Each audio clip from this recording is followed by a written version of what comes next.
ఈరోజు ఆగస్టు 2 ఇంకా ఈ ప్రపంచం మామూలుగానే ఉంది ఏమిటి అంటే మీకు 100 ఏళ్లలో ఇలాంటి ఒక ఈవెంట్ అనేది మీరు చూసి ఉండరు 6 నిమిషాల 22 సెకండ్స్ ఈ యావత్ భూమి ఒక అంధకారములో ఉండబోతుంది అంటే టోటల్ డార్క్నెస్ 6 minutes 22 seconds అంటే 100 ఏళ్లకు ఒక్కసారి మాత్రమే ఇలాంటి ఒక న్యాచురల్ ఫెనమెన్ మనం చూడగలం సో అలాంటప్పుడు మీరు ఒక్కసారి మీ ఇంటి బయటికి వెళ్ళి అంతా మామూలుగానే కదండి ఉంది ఎక్కడ ఏం తేడా లేదు మరి 6 నిమిషాలు 22 సెకండ్లు టోటల్ డార్క్గా ఉండాలి కదా సో ఇదే కదా అందరూ మాట్లాడుతున్నారు ఇవాళ మీరు సోషల్ మీడియాలో చూశారు అనుకోండి మీకు కొన్ని ఫోటోలు కొన్ని వీడియోస్ వైరల్గా సర్క్యులేట్ అవ్వడం ఇక్కడ ఒక్క భారత్లో కాదండి యావత్ ప్రపంచంలో ఈరోజు ఆగస్టు 2 ఇది మీరు చూడబోతున్నారు మీరు బతికి ఉండగా మళ్ళీ ఇలాంటి ఒక ఈవెంట్ను చూడరు అంటే 100 ఏళ్లకు ఒకసారి మాత్రమే సో ఇది ఏమిటి అంటే ఆటోమేటిక్గా మనకు అనిపించే అంటే నాసా వాళ్ళు చెప్తున్న దాని ప్రకారము సోలార్ ఎక్లిప్స్ సూర్యగ్రహణం సో ఇదే కదా అంటే రష్యాలో ఇంతంత పెద్ద సునామీలు అలాగే జపాన్లో పెద్ద పెద్ద భూకంపాలు అమెరికాలో రాబోతున్న ఎర్త్క్వేక్స్ సో దీనికంతా కారణం ఏమిటి ఇంత ఒక భీకరమైన సూర్యగ్రహణము అరిష్టము చాలా ప్రమాదము పెద్ద పెద్ద స్థాయిలో నష్టాలు ఇది ఎక్కడ చూసినా కూడా వైరల్గా సర్క్యులేట్ అవుతున్న ఒక విషయం మరి మనంతా బతికే ఉన్నాము మామూలుగానే ఉంది ఇంటి బయటికి వెళ్ళి చూస్తే సూర్యుడు యథాతథం ఆయన చేసుకోవాల్సిన పనులు ఆయన చేసుకుంటున్నాడు కదా మరి ఇలా ఏమిటి సో ఈరోజు ప్రతిదీ ఒక స్పెక్యులేషన్ అండి ఇప్పుడు ఎవరైనా విద్యార్థులు చూసారో అనుకోండి నిజమని నమ్ముతారు నమ్మడం కాదు వెంటనే ఇంకో 10 మందికి షేర్ చేస్తారు ఆగస్టు 2 ఇంత దారుణాలు జరగబోతున్నాయా అందుకే కదా ఇప్పుడు ఆధారాలు ఉన్నాయి కదా రష్యాలో ఎప్పుడూ లేని సునామీలేంటి వరదలేమిటి సో జపాన్ వాళ్ళు ఊహించినట్టుగా వాళ్ళు జూలై ఆఖరిలో అన్నారు జూలై ఆఖరిలోనూ మీకు ఎర్త్క్వేక్స్ వచ్చాయి ఇప్పుడు కూడా కంటిన్యూస్గా వస్తూనే ఉన్నాయి కదా హవాయ్ ఐలాండ్స్ అని అంటారు సో మీకు రింగ్ ఆఫ్ ఫైర్ సో ఇదంతా నిజమా ఇలా జరుగుతుందా ప్రకృతి వైపరీత్యం అనేది ఇలాగే ఉంటుందా మనందరికీ వచ్చే డౌటే కానీ ఇక్కడ నిజాలను తెలుసుకోకపోతే ఇప్పుడు నిజాలను మనం అర్థం చేసుకోలేదు అనుకోండి మొత్తము తేడాగా ఉంటుంది ఎక్కడో తెలియని ఒక భయం బాబో ఇలా జరుగుతుందా నేను విమానంలో ఇవాళ వెళ్ళాలి కదా మరి ఇంత పెద్ద సూర్యగ్రహణం అంటున్నారు కదా ఏమైనా విపత్తు జరగవచ్చేమో ఇన్ని డౌట్లు వస్తాయి కదా కానీ ఇక్కడ విషయం ఏంటంటే ఆగస్టు 2 15,227 కిలోమీటర్ల వరకు కూడా మీకు యావత్తు భూమి అంధకారంలో ఉంటుందండి టోటల్ డార్క్నెస్ ఎంత 15,227 కిలోమీటర్స్ 100 ఏళ్లలో ఒకసారి మాత్రమే ఇలాంటి వాటిని చూడొచ్చు 1991 తరువాత ఇలాంటిది జరగబోతుంది అంటే ఏంటి ఆల్మోస్ట్ 35 ఏళ్ళు సో ఇక్కడ విషయం ఏమిటి అంటే ఆగస్టు 2 కరెక్టే నాసా వాళ్ళ యొక్క ప్రిడిక్షన్స్ కూడా కరెక్టే కానీ సంవత్సరము మీరు చూడాలి ఆ మెసేజ్లు కానీ ఆ వీడియోలు ఆ ఫోటోల్లో చూసారనుకోండి ఆగస్టు 2 ఇలా జరగబోతుంది అని అంటారు ఏ ఆగస్టు 2 ఏ మాత్రము మనము కామన్ సెన్స్ని వాడకపోతే మన జ్ఞానాన్ని వాడకపోతే సర్వము తేడాగానే ఉంటుంది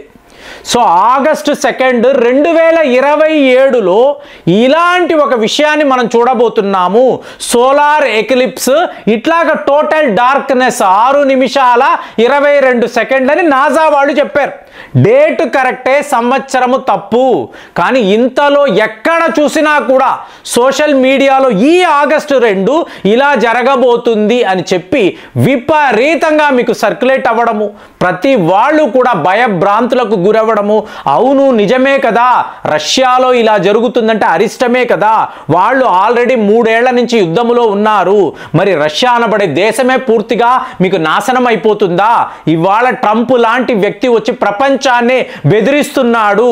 సో ఇదంతా కూడా దీని కారణంగానే, అంటే 2025లో రాబోతున్న ఆగస్టు 2 సోలార్ ఎక్లిప్స్ వల్లే ఇదంతా కూడా. సూర్యగ్రహణము మంచిది కాదు, మనం ఇళ్లలోనే ఉండాలి, బయటికి వెళ్ళకూడదు, వెళ్ళేము అంటే తీవ్ర స్థాయిలో నష్టాలు జరుగుతాయి. ఇన్ని వరస పెట్టి ఏ స్థాయిలో వీడియోలు చేసేస్తున్నారండి.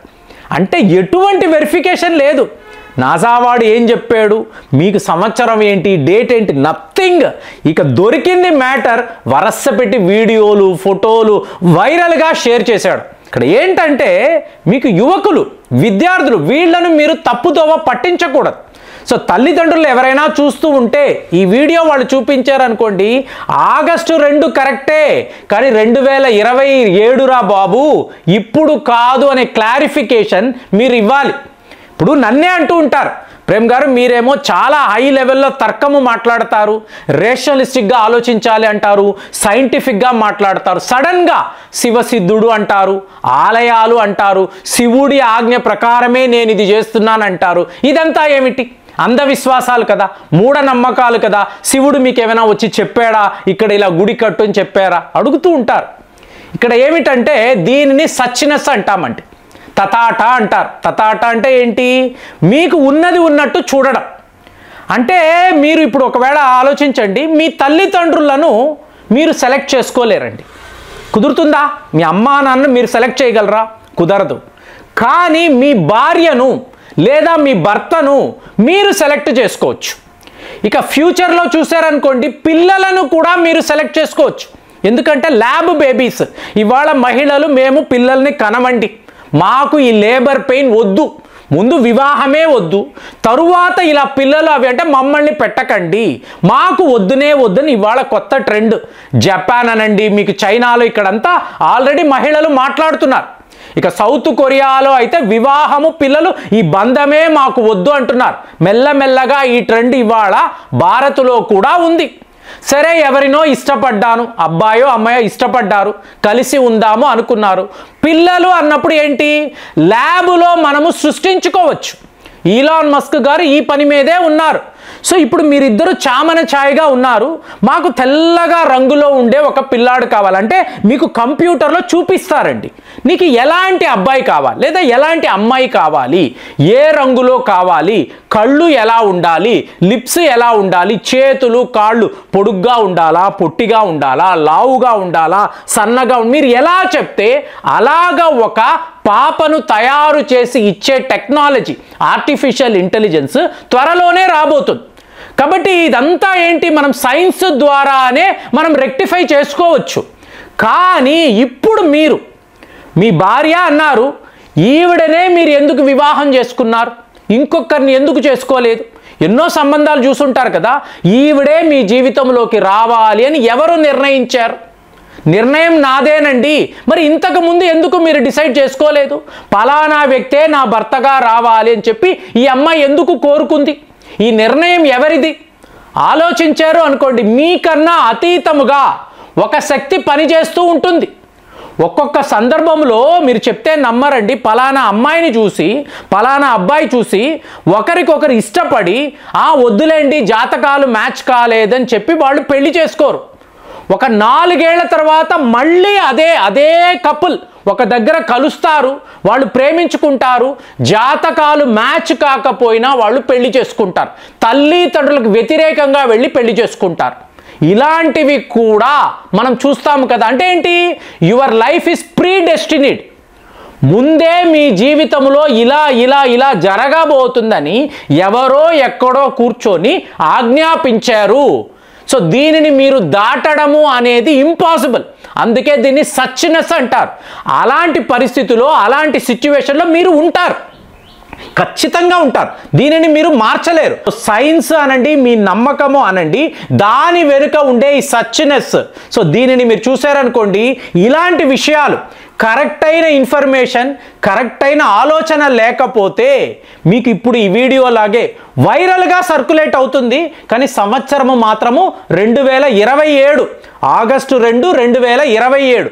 ఇది తెలుసుకోక ఇన్ని తప్పులు, ఇంతలాగా వీళ్ళు ఇలా సెన్సేషనలిజంని క్రియేట్ చేయడము ఎప్పుడు ఎలా చూసుకున్నా కూడా కరెక్ట్ కాదు. కాబట్టి మీకు ఇలాంటి వీడియోస్ వచ్చినప్పుడు మీరు ఎలా స్పందిస్తారు కామెంట్స్లో రాయండి. మళ్ళీ వచ్చే వీడియోలో కలుద్దాం.